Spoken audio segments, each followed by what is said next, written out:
Speculation is rife that another offensive into Ukraine from the northern direction may occur soon. This was further fueled on Thursday the 15th of December when Ukrainian Chief of the General Staff Valerii Zaluzhnyi, giving an interview to The Economist, argued that a renewed Russian offensive using hundreds of thousands of newly mobilized troops would target Kyiv. With Russian forces in the east of Ukraine largely on the defensive, and with little prospect of offensive action, opening a new front with an offensive could relieve pressure on existing fronts, creating conditions for a breakthrough and the return to mobile warfare. This would be accomplished by tying down Ukrainian forces required to defend against the new offensive, minimizing opportunities for redeployment, and potentially diverting resources towards defending more important targets. Indeed, Russia experienced some initial success in the earliest phase of the war by achieving some measure of surprise in invading southwards from Belarus. Only logistical difficulties and a failure to accomplish early objectives, stymied by unexpectedly fierce Ukrainian resistance, led to the eventual failure of that front.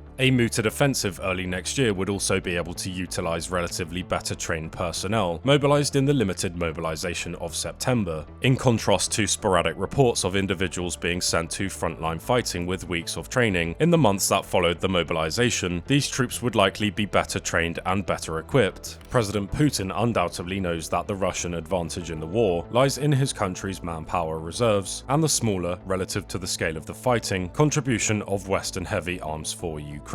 As the war develops, both of these factors may change, and not necessarily in Russia's favour, though new offensive successes combined with the existing campaign to target Ukrainian morale through civilian infrastructure may mean the prospect of a ceasefire or even peace with greater Russian leverage. However, given Putin's stated unwillingness to accept an independent Western-aligned Ukraine, analysts suggest that any negotiated peace may prove temporary, and a stratagem to allow for a more thoroughly prepared invasion of Ukraine.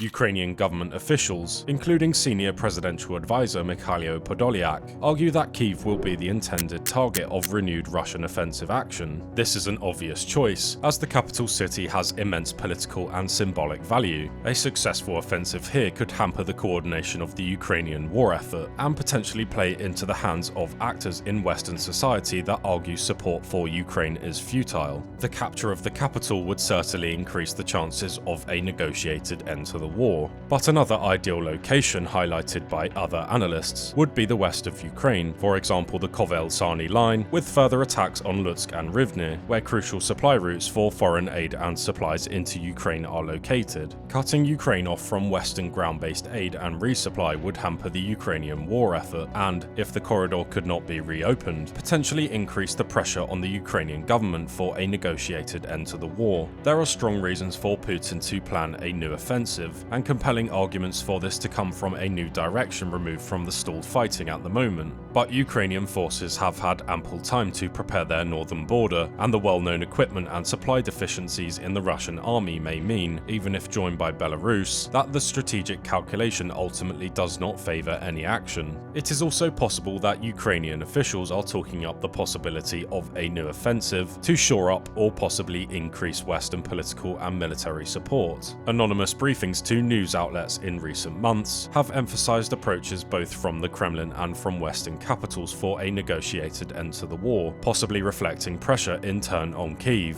The deepening European winter and social instability in the UK and US may also be detracting from Western partners' support for Ukraine. Dire predictions of a new offensive could thus be calculated to cement flagging Western support.